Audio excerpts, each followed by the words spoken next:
The rain had stopped, but the air still smelled of wet asphalt and regret. Ethan sat on the edge of his small apartment bed, his hands covering his face, his mind buried under the weight of everything that had gone wrong. At 29, he had imagined life would look different. He had dreamed of success, freedom, happiness, but instead, his startup had failed, his girlfriend had left, and his rent was 2 months overdue. He hadn't spoken to his parents in weeks.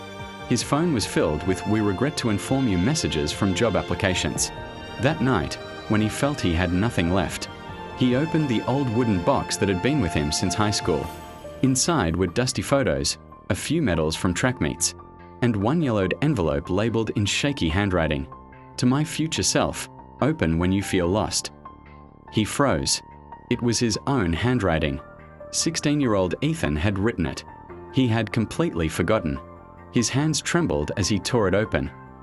"Dear future me, if you're reading this, that means life didn't go as planned. But I want you to remember something. You were once a boy who believed he could run faster than fear. You believed you could make something beautiful out of nothing. Don't lose that. The world may knock you down, but it only wins if you stay there." Ethan stopped reading for a second, his eyes stinging. He could almost see that old version of himself, a skinny kid with a sketchbook full of dreams, running in the high school field, laughing like the future was waiting with open arms. "Promise me something," the letter continued. "When things get hard, and they will, don't forget why you started. Remember the people you wanted to make proud. Remember the nights you said, 'Someday, I'll make it.'" Ethan laughed bitterly under his breath. If only you knew, kid. Life's not that simple. But still, something stirred inside him, a whisper of that forgotten fire. He turned on the lamp, took a pen, and wrote under the letter, "You were right. I forgot, but maybe it's not too late." He stayed awake all night, staring at his reflection in the window, the city lights flickering like small pieces of hope. For the first time in months, he didn't feel numb. He felt awake. He didn't have a job, or money, or a plan, but he had a letter from a boy who still believed in him. And somehow, that was enough to begin again. The next morning, Ethan packed his backpack, slipped the letter into his wallet, and walked outside into the sunlight. He didn't know where he was going, but he knew he wasn't done yet. Ethan walked aimlessly through the streets of Seattle that morning. The air smelled like coffee and new beginnings, but he didn't yet know where his beginning was. He sat down at a small cafe, a place he used to visit during college, and ordered the cheapest thing on the menu, black coffee. The waitress, an older woman named Martha, smiled at him as she placed the cup down. "Rough morning?" she asked gently. He forced a smile. "Rough life, maybe." She chuckled. "Honey, everyone's got a rough life. The trick is learning how to dance while it's raining." Ethan couldn't help but laugh softly. Something about her warmth reminded him of his mother, patient, strong, and endlessly kind. He pulled out the letter and reread it. Martha noticed and tilted her head. "Love letter." "Not really. It's from me, the younger me. I wrote it years ago. I guess I just needed to hear from someone who still believed in me." She nodded, eyes kind. "Then maybe you should write back." Those simple words hit him like thunder. Write back. He hadn't written anything in years, not since college. He used to love journaling, used to believe in words, in stories, in his own voice. That night, in his small apartment, he took out an old notebook and began to write again. Not a plan, not a business idea, but his thoughts. The pain, the failures, the lessons. Page after page, he poured himself out, and something inside began to heal. Days turned into weeks.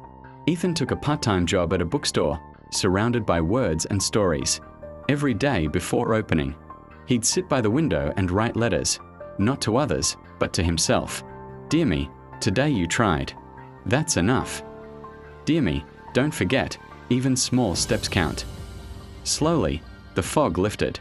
He started jogging again in the mornings, revisiting his old running track. The first day, he barely made a mile. The second, 2.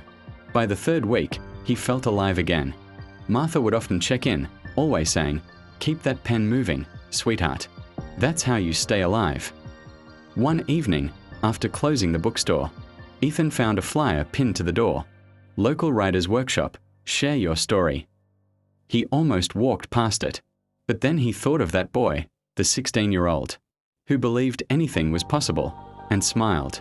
Maybe it was time to share. He signed up. The workshop was held in a small community center. 10 people sat in a circle, all strangers, all with stories hidden in their eyes. When it was Ethan's turn to speak, his hands trembled. He stood up, cleared his throat, and unfolded a worn piece of paper, the same letter he'd carried in his wallet all these months. "My name's Ethan," he said, voice cracking slightly.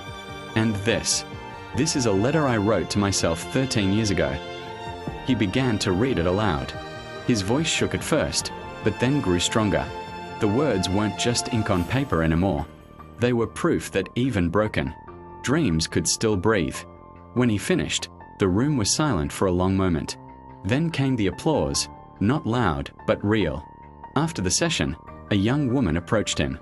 "That letter," she said softly, "it felt like something I needed to hear. I've been thinking about giving up, but maybe I'll write my own letter too." Ethan smiled. "Do it. You'll be surprised how much your past self still believes in you." Months passed. Ethan kept writing, kept showing up. His small writings turned into essays, and his essays began to spread online. One morning, he woke up to an email from a popular blog offering to publish his story titled, "The Letter I Wrote to My Future Self." The comments poured in, strangers thanking him, sharing their own letters, their own pain. Ethan realized something powerful. Sometimes you don't need to change the world. You just need to tell the truth, and it will change someone else's world. Years later, Ethan stood on a stage giving a TED Talk about hope, holding that same old letter. His voice was steady now. "When I was 16, he said, I promised myself I'd never give up. I broke that promise, but I also found it again. If you ever feel lost, write to yourself. The person you used to be still remembers how to find the light." The crowd rose to their feet, clapping. Ethan smiled through tears. That night, back in his hotel room, he opened his notebook and began one more letter, not to the past this time, but to the next generation. "Dear dreamer, life will test you, break you, and sometimes make you forget who you are. But when it does, write. Because every word you write is a step toward remembering yourself. ***. He signed it. "With love, from someone who never really gave up." Outside, the city lights flickered again, not as reminders of what he'd lost, but as reflections of everything he'd found.